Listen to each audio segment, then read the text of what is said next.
Hello बच्चों, कैसे हो आप लोग। आज मैं नया चैप्टर लेके आया हूँ आपके लिए, चैप्टर नंबर 5 आवर पास्ट 1 का, हिस्ट्री का, जिसका टॉपिक है what books and rituals tell us. इसमें जो टॉपिक है वो है one of the oldest books in the world. जैसा कि तुमने वेदास में मैंने पढ़ाया था एक बार, थोड़ा बहुत उसमें इंट्रोडक्शन आया था शायद फर्स्ट सेकंड चैप्टर में आपके वेदास के बारे में। तो वेदास 4 तरीके की होती है, ऋग्वेदा, समवेदा, यजुर्वेदा एंड अथर्ववेदा। जो ओल्डेस्ट वेदा है ना, सबसे पुरानी वेदा, वो है हमारी ऋग्वेदा, जो कि 3,500 साल पुरानी है। जो ऋग्वेदा है ना, इसके अंदर 1000 से ज़्यादा हाइम्स है, जिसको सुक्ता कहते हैं। ये जो हाइम्स है ना, ये प्रेसिस के अंदर है, बहुत सारे अलग अलग तरीके के। इसमें मेन गॉड्स के एंड गॉडेस के बारे में है। मेनली 3 तरीके के गॉड्स हैं। स्पेशली जो इम्पोर्टेंट है वो है अग्नि, द गॉड ऑफ फायर कहते हैं जिसको हम, Indira a warrior God, and Soma a plant from which, जिसमें से जो स्पेशल ड्रिंक है वो बनाई जाती है। ये जो हाइमन्स है ये कंपोज्ड हुए हैं सेगेस से, जिसे ऋषिज कहते हैं। ये जो प्रीस्ट है ना, ये स्टूडेंट्स को इसके बारे में पढ़ाते थे और बहुत ज़ोर ज़ोर के लाउडली इसको एक्सप्लेन करते थे, जिससे ये मेमोराइज हो सके, उन्हें याद हो सके। ये सिलेबस का ही पार्ट था उनका। इसमें word and sentence bit by bit great care. जो ज़्यादातर हाइम्स थी ना, ये कंपोज्ड हुई थी, मतलब लर्न करते थे, इसको याद करते थे मैन के थ्रू, ठीक है। और उसमें से कुछ वो कंपोज्ड हुई थी बाय वुमेन्स, ठीक है। जो ऋग्वेदा है ना, ये ओल्डेस्ट और वैदिक संस्कृत है, जो कि अलग है संस्कृत से, जो कि हम स्कूल डेज में पढ़ते हैं, उन संस्कृत से ये अलग है। अब नेक्स्ट पेज पे आ जाओ, पेज नंबर 44। ये जो ऊपर ब्लू बॉक्स है ना, इसको पढ़िएगा, कई बार इसमें से भी क्वेश्चन पूछ लिए जाते हैं। अब जो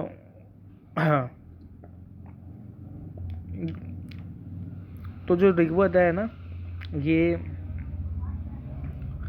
लिखी गई थी वो बहुत सेंचुरीज पहले। जो उसका फर्स्ट कंपोज हुई थी एंड प्रिंटेड हुई थी 200 साल पहले। अब नेक्स्ट टॉपिक है how historian study the Rigveda. अब जैसे कि हमने पढ़ा था पिछले चैप्टर्स में कि आर्कियोलॉजिस्ट क्या काम करते हैं, उन्होंने कैसे कैसे चीज़ों को ढूंढा था, पुरानी पुरानी चीज़ों को। अब लेकिन ये चीज़ों को ढूंढने के अलावा भी ये मटेरियल्स कुछ रह जाते हैं, उनको भी एग्जामिन करने का काम करते हैं, जिससे इसमें भी रिटर्न सोर्सेज आते हैं। अब इसमें बताया गया कि कैसे ये स्टडी करते थे ऋग्वेदा की। ज़्यादातर जो हाइम्स थी ऋग्वेदा के अंदर, वो डायलॉग्स के फॉर्म में थी। वो एक पार्ट बताया हुआ है इसमें हाइमन का और डायलॉग का, के बीच में सेज, जिसका नाम क्या था, विश्वामित्रा, एंड जो 2 रिवर थी वो है बीस एंड सतलुज, जो कि इसको पूछते थे, वर्शिप्ड एज अ गॉडेस। अब मैप को ढूंढने के लिए बोला गया, मैप 1 में पेज नंबर 2 पे। अब इसमें आप नेक्स्ट पेज देखिए 45 पे। इसमें जो येलो बॉक्स है ये भी इम्पोर्टेंट है। इसमें विश्वामित्रा एंड द रिवर्स, ये भी पढ़िएगा आप। नेक्स्ट पेज पे आ जाओ, पेज नंबर 46। इसमें जो टॉपिक है वो है कैटल, हॉर्सेस एंड कैरियोट्स। अब ऋग्वेदा के अंदर बहुत सारी प्रेयर्स हैं, किसके बारे में, कैटल्स के लिए, चिल्ड्रंस के लिए, स्पेशली चिल्ड्रंस में सन्स के लिए, हॉर्सेस के लिए, जो हॉर्सेस यूज़ करे जाते थे बैटल्स में उनके लिए, जो लड़ते थे कैटल्स उनके लिए, और जो लड़ाई होती थी वो लैंड के लिए होती थी, वो भी थी, जो कि एक इम्पोर्टेंट पैस्चर था, जो कि ये लैंड है इम्पोर्टेंट हुआ करती थी ग्रोइंग करने के लिए क्रॉप्स को, जो कि फिर जल्दी से पक भी जाती थी। जैसे कि जल्दी से पक कौन जाती थी, बैली। कुछ लड़ाइयाँ पानी के लिए हुई थी और लोगों को कैप्चर करने के लिए। जो लड़ाइयों में जीत जीत के लाते थे लैंड, उसमें से ये कुछ दे देते थे, लीडर्स अपना ले लेते थे, कुछ ये प्रीस्ट को दे देते थे, और जो बस्ती थी वो डिस्ट्रीब्यूट कर देते थे किनमें, अमंग्स पीपल में।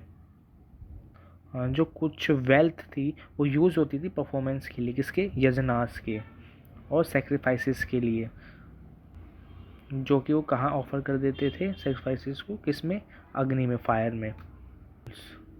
अब इसका मतलब ये था कि ये गॉडेस गॉर्डेंस मानते थे, ऑफर भी करते थे वो उनको, क्या क्या, घी, grains, and in some cases में एनिमल्स को भी। इन वॉर्स में ज़्यादातर मैन का देखा गया, मैन ज़्यादा पार्टिसिपेट करते थे, मैन ज़्यादा होते थे। इनकी कोई सेना नहीं थी, आर्मी नहीं थी, लेकिन ये एक असेंबली के तौर पर असेंबली बना लेते थे एक साथ लोगों की, उधर बैठ के बात करते थे, चर्चा करते थे मैटर्स पे, किसके, वॉर की। अब इनमें से ये लीडर्स भी चुनने का काम करते थे इसी सभा में, जो कि बहादुर हुआ करते थे ना लीडर्स, उनको चुनते थे, और वॉरियर्स, स्किलफुल वॉरियर्स की स्किल्स होती थी इनके पास कई तरीके की। अब जो नेक्स्ट टॉपिक है वो है वर्ड्स टू डिस्क्राइब पीपल। अब इसमें बहुत सारे तरीके हैं लोगों को डिस्क्राइब करने के, लोग बाग को डिस्क्राइब करने के लिए, उनके काम के आधार पे, उनके लैंग्वेज के आधार पे, या फिर उनके प्लेस के आधार पे,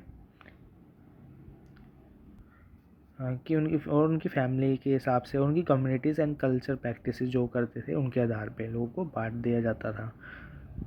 अब कुछ इसमें वर्ड्स बताए गए हैं लोगों को डिस्क्राइब किस तरीके से करते थे ऋग्वेदा के अंदर, जिसमें से 2 ग्रुप्स हैं जिनको डिस्क्राइब करा गया है इनके काम के आधार पे, जैसे कि प्रीस्ट, समटाइम्स इनको ब्राह्मिन्स भी कहते थे, ब्राह्मिन्स, जो कि परफॉर्म करते थे रिचुअल्स,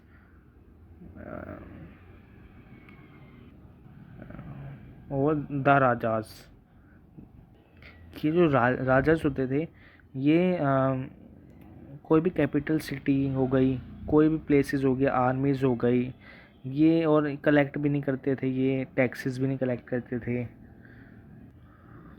जो उन बेटे होते थे उनके, वो ऑटोमेटिकली जीत जाते थे, मतलब फादर्स एज राजास, उनको राजास बना दिया जाता था। अब इसमें दिया गया है, read the previous section one more and see whether you can find out what the rajas did. तो बताइएगा। अब पूरी कम्युनिटी और पूरे लोग बागों को डिस्क्राइब करा गया है वर्ड्स के आधार पे। एक जो वर्ड था वो था जाना, जो कि हम अभी भी यूज़ करते हैं हिंदी में और अदर और लैंग्वेजेस में भी। जो दूसरा वर्ड है वो था पिश, और एक और वर्ड है वो है वैश्या, जो कि आया था कहाँ से, विश से। अब तुम इसके बारे में, इसमें इतना ही बताया गया, और तुम इसके बारे में चैप्टर नंबर 6 में पढ़ोगे, तो मैं वहीं पढ़ाऊँगा आपको इसके बारे में, और चैप्टर नंबर 6 पे बहुत सारे। अब इसमें विश और जाना उसको मेंशन करा हुआ है उनके नाम से, रेफरेंसेस हो गए, जैसे पुरु जाना, विश, भरत जाना, और विश, यादू जाना, और विश, एंड बाकी और। अब इसमें क्वेश्चन दिया हुआ है, do any of these names sound familiar. क्या ये साइंस तुमको फेमिलियर लग रहे हैं? आप बताइए, बताना। ज़्यादातर क्या होता था, जो हाइम्स को कंपोज करते थे ना, वो अपने आप को आर्यास बताते थे, और उनके जो ओपोनेंट हैं वो दासाज होते थे, और दस्यस बुलाते थे उनको। ये वो लोग होते थे जो कि सैक्रिफाइसेस परफॉर्म नहीं किया करते थे, और इनकी जो भाषा होती थी वो भी अलग होती थी। बाद में जो टर्म थी ना दासा, उसको कहने लगे स्लेव। अब स्लेव्स वो होते हैं, वो वुमेन एंड मैन जो कि कैप्चर्ड होते हैं किसके अंदर, वॉर्स के अंदर। अब उनको ऐसे ट्रीट करा जाता था कि वो अपने ऑनर की प्रॉपर्टी है, जो कि कुछ भी कर सकते हैं जो वो चाहते हैं। अब जो ऋग्वेदा है वो कंपोज करी गई थी नॉर्थ वेस्ट में, सब कॉन्टिनेंट में। उधर और भी डेवलपमेंट्स हुई थी। अब इसमें से कुछ देखते हैं। अब नेक्स्ट टॉपिक है इसमें silent sentinels, the story of the megaliths. अब इलस्ट्रेशन देखने के लिए बोला गया अगले पेज पे। अब नेक्स्ट पेज से पिक्चर देखना। ये जो स्टोन बोल्डर्स है ना, इनको मेगालिथ्स कहते थे। ये उधर के लोग बागी इसको अरेंज करते थे और यूज़ करते थे ब्यूरियल साइट को मार्क करने के लिए। जो प्रैक्टिस होती थी ना इरेक्टिंग मेगालिथ्स की, वो 3000 साल पहले हुआ होती थी। जो कि जो डिकेन है उसमें मोस्ट कॉमनली यूज़ होती थी साउथ इंडिया में और नॉर्थ ईस्ट में और कश्मीर में भी। अब नेक्स्ट पेज पे आ जाओ, पेज नंबर 48। कुछ इम्पोर्टेंट मेगालिथ साइट्स हैं, उनको दिखाया गया मैप 2 में, पेज नंबर 14 पे। कुछ मेगालिथ्स हैं वो सरफेस पे दिखते हैं, कुछ जो मेगालिथ ब्यूरियल्स हैं वो अंडरग्राउंड है। समटाइम्स ज़्यादातर क्या होता था, जो आर्कियोलॉजिस्ट है ना, वो इन सर्कल्स ऑफ स्टोन को देखते थे। वो देखते थे कैसे खड़ा हुआ है ये जो पत्थर है ग्राउंड पे। इन्हीं से वो पहचान जाते थे, ये इंडिकेशन होती थी उनके लिए कि ये ब्यूरियल बेनियत है। इन सब ब्यूरियल्स का ना एक कॉमन फीचर हुआ करता था, मतलब जो मर जाता था ना उसको उसमें डाल दिया करते थे। और इस चीज़ को पोर्ट्स को इनको क्या कहते थे, वो ब्लैक एंड रेड वेयर। अब कई बार इन जगहों पे इनको टूल्स और वेपन्स भी मिले आयरन के, और कई बार इनको ढांचे भी मिले हॉर्सेस के इक्विपमेंट्स भी मिले हैं, स्टोन भी मिले हैं और गोल्ड भी मिला है। अब जो नेक्स्ट पेज है वो है पेज नंबर 49। इसमें जो टॉपिक है वो है finding out about social differences. अब इन आर्कियोलॉजिस्ट को ना स्केलेटन के साथ साथ जो ऑब्जेक्ट्स मिलते थे ना, वो इनको लगा कि ये इन्हीं के होते होंगे। जब मरने के बाद ये इनके ऑब्जेक्ट्स को भी साथ में दफन कर देते होंगे। कई बार एक ग्रेव में दूसरे ग्रेव से ज़्यादा सामान मिलता था। इसमें अब ब्रह्मगिरी बोला हुआ है आपको ढूंढने के लिए मैप नंबर 2 पे, पेज नंबर 14 पे। अब इधर एक स्केलेटन दिखा रखा है जो कि ब्यूरिड करा गया था 33 गोल्ड बीड्स के साथ। मतलब इसको दफन किया गया था लेकिन इसके साथ साथ इसमें 33 सोने के बीड्स भी थे, 2 स्टोन के बीड्स भी थे, 4 कॉपर के बैंगल्स भी थे, चूड़ियाँ, और एक कॉन्च शेल भी था। और किसी किसी स्केलेटन्स के पास कहाँ पोर्ट्स भी मिले थे। ये चीज़ दर्शाती है कि उस टाइम पे भी ऊंच नीच थी लोगों में। मतलब कोई अमीर था तो गरीब था, गरीब के पास सिर्फ पॉट्स मिल रहे थे और अमीरों के पास गोल्ड, सोना और प्रीशियस स्टोन्स भी पाए जा रहे थे उनकी ब्यूरिड में, उनके स्केलेटन के साथ। अब जो नेक्स्ट टॉपिक है वो है were some burial spots meant for certain families. ज़्यादातर क्या होता था, जो मेगालिथ है ना वो कंटेन्स करते थे एक से ज़्यादा स्केलेटन्स।